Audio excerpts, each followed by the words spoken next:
সম্মানিত দর্শক ও শ্রোতাবিন্দু, আসসালামু আলাইকুম।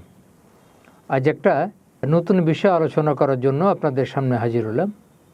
আজকে যে বিষয় নিয়ে কথা বলব সেটা হচ্ছে বিএনপির ফ্যামিলি কার্ড।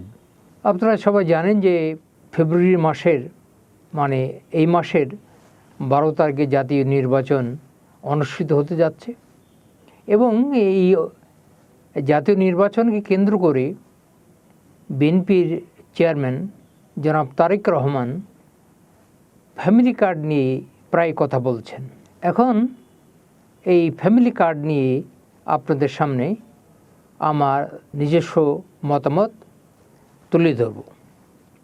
সেটি হচ্ছে যে জনাব তারেক রহমান সাহেব যে কথা বলেছেন ফ্যামিলি কার্ড নিয়ে, তিনি বলেছেন যে বাংলাদেশে 4 কোটির মতো পরিবার আছে, সেই পরিবারগুলোকে সবাইকে একটি ফ্যামিলি কার্ড দেওয়া হবে এবং সেই ফ্যামিলি কার্ডে প্রতি পরিবারের মহিলা সদস্যকে একটি করে কার্ড দেওয়া হবে। সেই কার্ডের বিপরীতে 2000 থেকে 2500 টাকা করে বিতরণ করা হবে। তো বাংলাদেশে দরিদ্র জনগোষ্ঠীর জন্য বিশেষ করে অনেক দিন ধরে আপনার বাংলাদেশে সামাজিক সুরক্ষা বলে একটা কথা আছে, সোশ্যাল সেফটি নেট, তার মাধ্যমে বাংলাদেশে বয়স্ক ভাতা, বিধবা ভাতা, প্রতিবন্ধী ভাতা, এরকম নানান ধরনের নানান ক্যাটাগরিতে ভাতা বিদ্যমান ছিল এবং সেই ভাতা বিতরণকালে অনেক দুর্নীতি হয়েছে। কিছু কিছু ক্ষেত্রে যারা সঠিক লোক তারা অনেক ক্ষেত্রে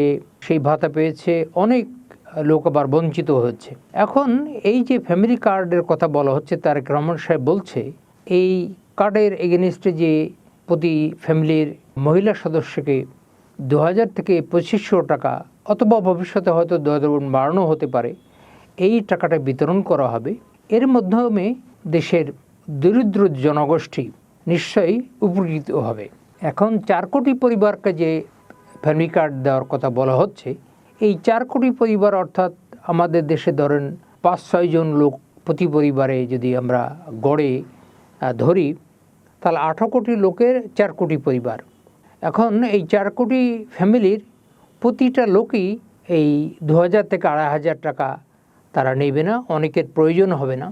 ধরেন আমার কথাই বলি, আমি তো নিশ্চয়ই এই ফ্যামিলি কার্ড এটা গ্রহণ করব না, যেহেতু আমার এটি প্রয়োজন হবে না। এরকম বাংলাদেশের অসংখ্য লোকের এই কার্ড প্রয়োজন হবে না।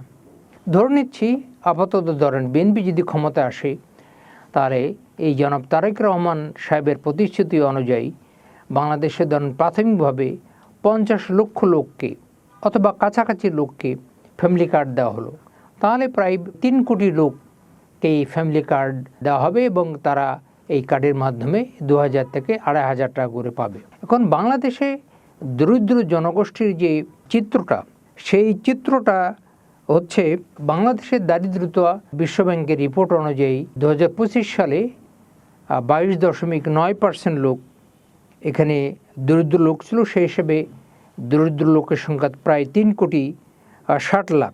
2022 সালে অতি দরিদ্রতার হার ছিল বাংলাদেশে 5.6%। 2025 সালে এই সংখ্যাটা 9.35% এসে দাঁড়িয়েছে।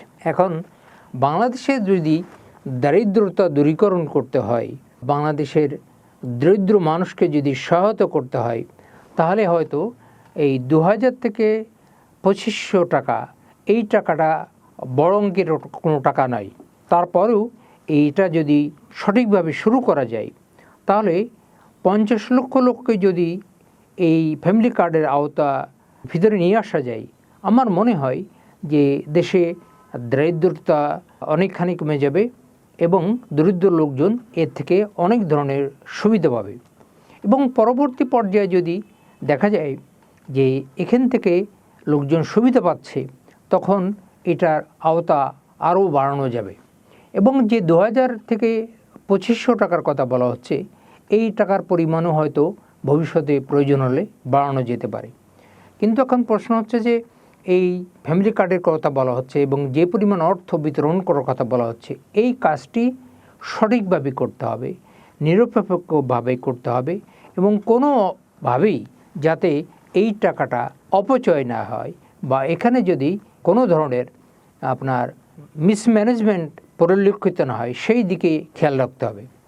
আর একটা ব্যাপার বলা হচ্ছে যে এই ফ্যামিলি কার্ডের বিপরীতে অর্থের দেওয়া হতে পারে অথবা অর্থের বিনিময়ে অর্থের পরিবর্তে সেখানে খাদ্য সামগ্রী অথবা অন্যান্য জিনিস দেওয়া যেতে পারে। তবে আমার নিজস্ব পর্যবেক্ষণ হচ্ছে যে এই সব ক্ষেত্রে নগদ অর্থ দেওয়াটাই বেটার।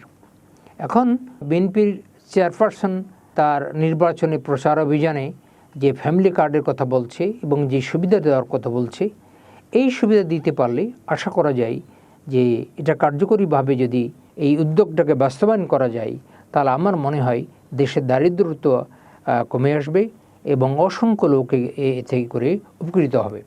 আরও অনেক ধরনের কার্ডের কথা বলা হচ্ছে, স্বাস্থ্য কার্ড, তারপরে ফার্মার্স কার্ড, সেসব বিষয় নিয়ে ভবিষ্যতে হয়তো আরও আলোচনা করা যাবে। আজকে আমার কথা না বাড়ি জনাব তারেক রহমান সাহেব বিএনপির চেয়ারম্যান যে ফ্যামিলি কার্ডের কথা বলা হচ্ছে, বিএনপি যদি ক্ষমতা আসে তাহলে এই কার্ডটি সুচারুরূপে সম্পন্ন করা হবে, এই প্রত্যাশায় আজকের বক্তব্যটি এখানেই শেষ করছি। আপনাদেরকে অসংখ্য ধন্যবাদ।